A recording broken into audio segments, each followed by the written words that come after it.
The most important part of editing is not learning how to do flashy effects or fancy graphics or anything like that. It's learning how to optimize your time and optimize your workflow. So today I want to talk about something that seems probably a little basic to those experienced editors out there, but I've noticed a lot of new editors don't get this thing right, and it costs them a whole lot of time when they get deep into a project and stuff kind of goes missing. So today we're going to talk about organization. So what I want to show you today is not so much how I work with files within Final Cut Pro or Premiere or what have you. What I want to show you instead is how I offload all of my footage into a file tree that helps me stay organized throughout the rest of the editing process. So don't worry, this will only take a couple of minutes, but these next couple of minutes will save you hundreds of hours of searching for things in the long run. Let's jump in. Okay, so here on our first example, we're going to be using SuperDrive, which is my main edit drive here in the office. And I'm going to create a new folder, and we're going to call this Test Project. From here, I've got two cameras that I actually shot this project on. So I've got an acam, I've got a bcam, and then I've got audio that I recorded separately on my Sound Devices Mix Pre 6.2. So all of these things need to get put into this main project folder. If you put things just willy-nilly everywhere, you'll be looking for days. Trust me, I have a student who actually had to spend 2 weeks cleaning up his hard drives. It was a nightmare. But if you do this, you start with your project folder, and that's your main folder for everything that has anything to do with that project. You'll be able to find stuff a lot quicker. So here we go. This is our test project. And now I'm going to open up our acam. And so in here, I've got contents, and here's my clips. And I'm only going to take a couple out of here just to save some time. But okay, so in our test project, we're going to create a new folder, and we will call this day one. So for this project, I actually only shot one day, but I would do the same process for every day of shooting for a larger project. So in day one, we'll open that up, and we're going to create an acam folder. And then I'll just take this first one, and I'll drop that over. Okay, so while that's doing that, I know I also have a bcam and my Sound Devices audio files. So what I'll do is I'll create another folder.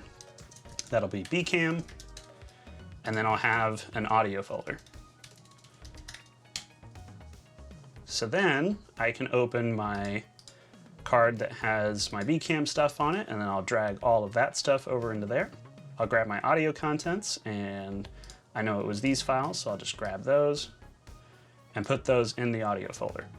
So basically what we've done now is say, okay, we have our main edit drive. This is the drive that we work off the most often. And in that, we have the project that I'm working on currently, Test Project. And then in day one, I have all of the acam stuff, all of the bcam stuff, and all of the audio from each of those devices in that day one folder. So now I can look back at my notes and say, okay, well on day one we shot scene 1 alpha through 2 bravo. Well, all of that stuff will be in day one so that I can go back and find it later.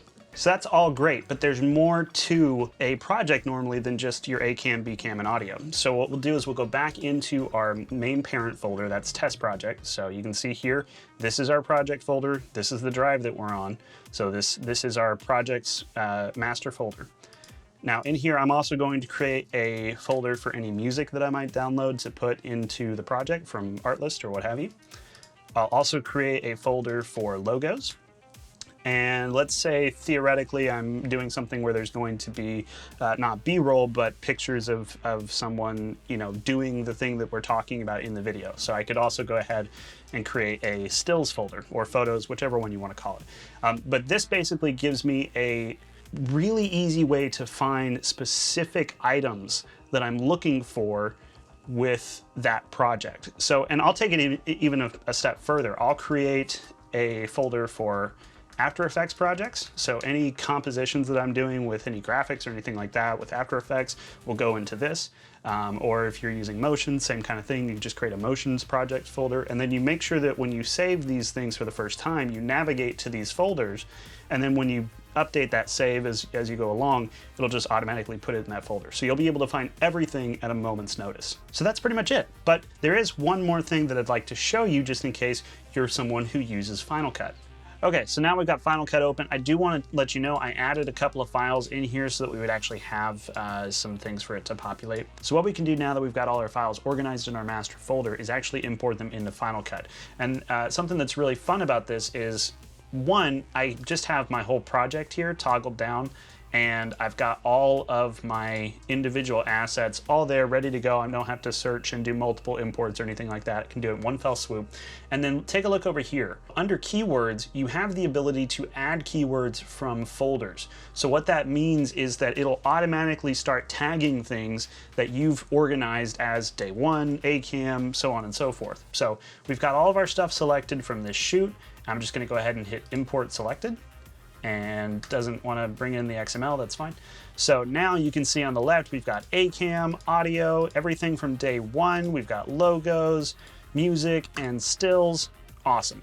Now, one thing you may notice is that there's not a Bcam showing up in our keyword collections. And the reason for that is because that camera was my C100 Mark I. AVCHD is a container, and basically what it does is it groups all of those clips into one individual file. So I'll show you what I mean. If we go to our Bcam, you can see AVCHD, but if I click that, there's actually two shots in here. For whatever reason, the C100 had a weird, file structure and all that stuff, so it doesn't add the keywords to that specific file format, unfortunately. But you can see that everything else that we use, all of our music or our logo and all of those things did get tagged and have those keywords already in Final Cut without us having to go and do it to each clip separately. So like I said earlier, this is one of the best things that you can do when you're just beginning as an editor. If you're going to work as an editor in the industry, your job is going to be an assistant editor first, and their whole life is organization of clips and files into a way that the editor actually wants them to be. So learn this skill now, make it a habit. It will save you so much time. Every time I'm lazy and don't save something into the project folder and I put it on the desktop or the downloads or whatever, I end up losing it. It's asking for trouble. So don't ask for trouble, get yourself organized. I promise you it'll make your life a heck of a lot easier. Thank you for watching this video. If you found it helpful, I would love it if you would hit subscribe and like, maybe even the notification bell. And yeah, if you want to check out more videos from us, they're all right over there, and you can click on them.